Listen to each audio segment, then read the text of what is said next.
북녘 동포와 700만 해외 동포 여러분, 62년 전 오늘 우리 민족은 일본 제국주의의 압제에서 해방됐습니다. 그날 우리는 가슴 벅찬 기쁨으로 서로 얼싸안고 감격의 눈물을 흘렸습니다. 그리고 3년 뒤에 이날 나라를 건설했습니다. 새로운 희망을 안고 다시 출발한 것입니다. 그리고 오늘 우리가 자유와 독립을 마음껏 누리고 사는 대한민국을 만들었습니다. 조국 독립을 위해서 모든 것을 바치신 애국선열들께 머리 숙여 경의를 표합니다. 독립유공자와 유가족 여러분께도 깊은 존경과 감사의 말씀을 드립니다. 국민 여러분, 100년 전 우리는 스스로를 지킬 힘이 없어서 나라를 뺏기고 말았습니다. 천신만고 끝에 해방을 맞았지만 또다시 민족 분단과 동족 상잔의 비극까지 겪어야 했습니다.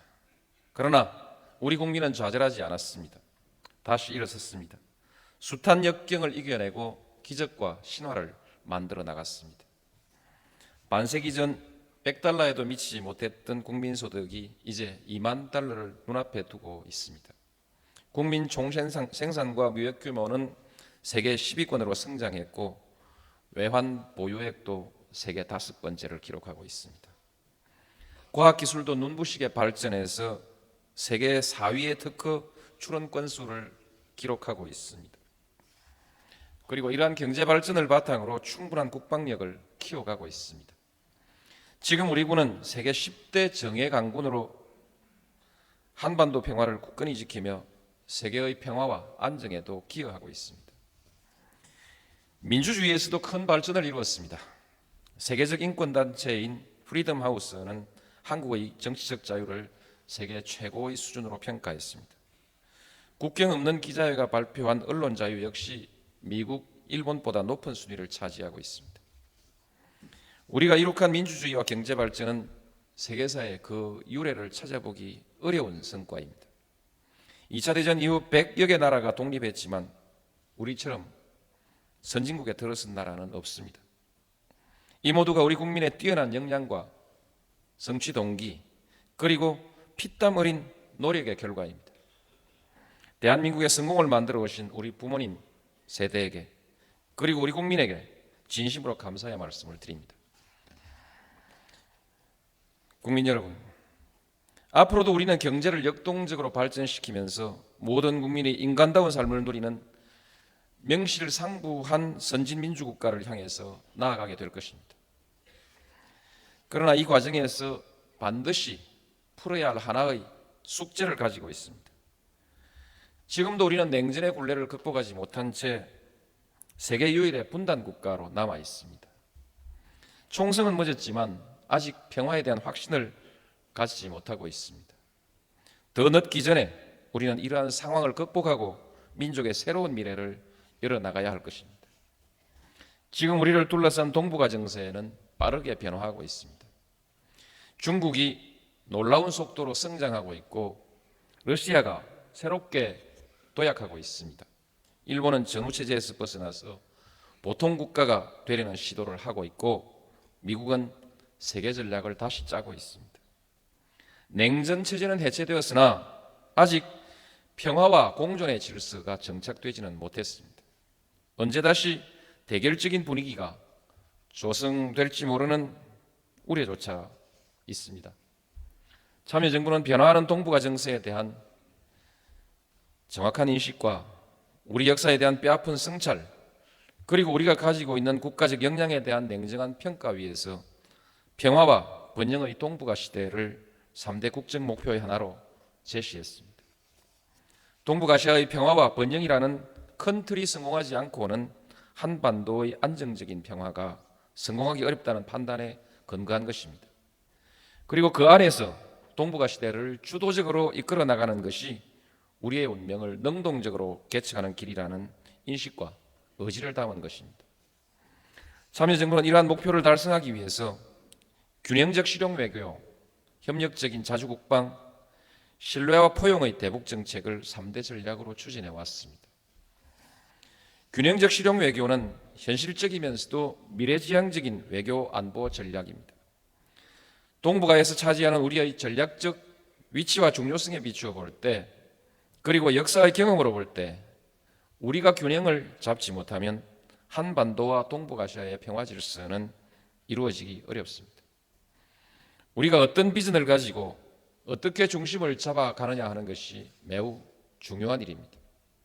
이를 위해서 우리는 한미 관계를 포괄적이고 역동적인 동맹관계로 발전시켜 왔습니다. 한편으로는 중국, 러시아 등 주변 국가의 관계도 한층 강화해 왔습니다. 이런 노력에 힘입어 지난해에는 우리 대한민국이 유엔 사무총장을 배출하는 쾌거를 거두었습니다. 북핵 문제를 풀어오는 과정에서는 육자회담 당사국 간의 의견을 조율하면서 적극적인 역할을 해왔습니다. 협력적 자주국방은 세계 10위권의 국방력을 가진 나라답게 우리의 국방은 우리 스스로 책임지겠다는 의지와 자신감을 표현한 것입니다. 그동안 참여정부는 미국에 대한 심리적 의존 상태를 극복하기 위해 노력하면서 자주국방의 역량을 한층 강화해 왔습니다.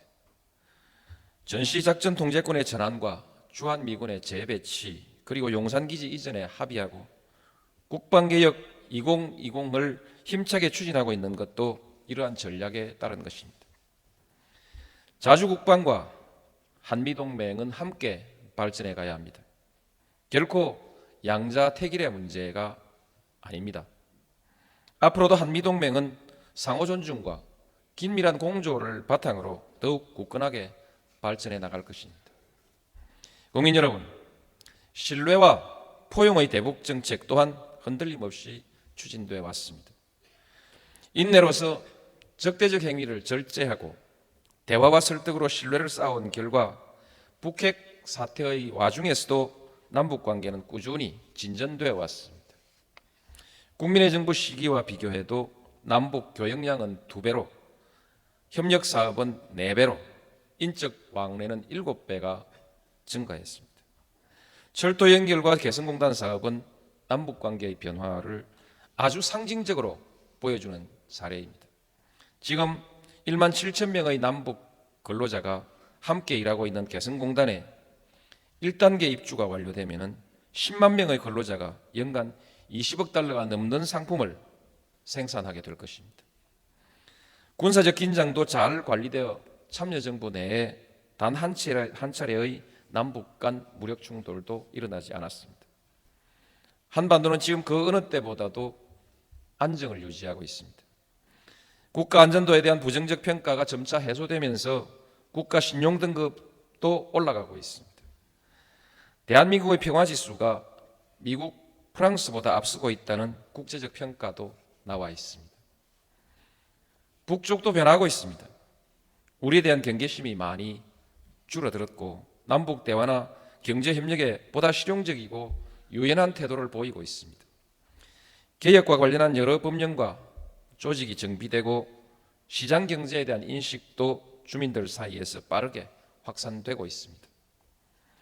북한의 잠재력과 우수한 인력은 다방면의 교류 협력에서 확인되고 있습니다. 개성공단에서 일하고 있는 북한 근로자들의 생산성 향상 속도는 놀라울 정도입니다. 앞으로 남북 간 교류 협력이 진전될수록 북한의 발전 속도도 더욱 빨라질 것입니다. 국민 여러분, 지난 4년간 우리에게 큰 과제였던 북핵 문제도 이제 해결의 길로 들어서고 있습니다. 2005년에는 육자회담에서 북핵 문제의 포괄적 해법을 담은 9.19 공동성명이 발표됐습니다. 9.19 공동성명은 단지 북핵 문제의 해결 방안만을 담은 것이 아니라 한반도, 나아가서는 동북아의 평화를 위한 큰 틀을 담고 있습니다. 이를 위한 실천 계획이 올해 2.13 합의로 구체화되었고 북한 핵시설 폐쇄라는 초기 조치가 이행되었습니다.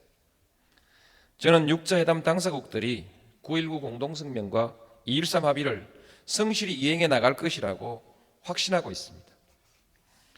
존경하는 국민 여러분, 참여정부가 추진한 대외정책 그리고 안보정책은 대부분 실현 단계에 들어섰습니다. 이제는 한 발 더 나아가야 할 때입니다. 육자회담이 새로운 단계에 접어들고 있는 이때 육자회담과 남북대화가 서로 선순환의 관계가 되도록 운영해 나가야 합니다. 육자회담의 진전은 남북대화를 촉진하고 있습니다. 또한 남북대화는 육자회담의 성공을 촉진할 것입니다. 육자회담이 더욱 성공적으로 진전되면 그 다음은 한반도의 평화체제를 수립하는 방향으로 발전하게 될 것입니다.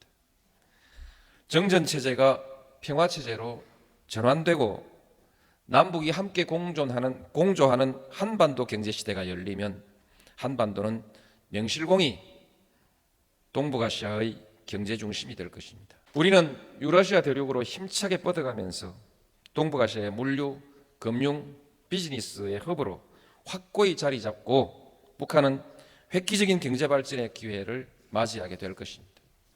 국민 여러분, 저는 2주 후에 김정일 국방위원장과 남북 정상회담을 갖습니다.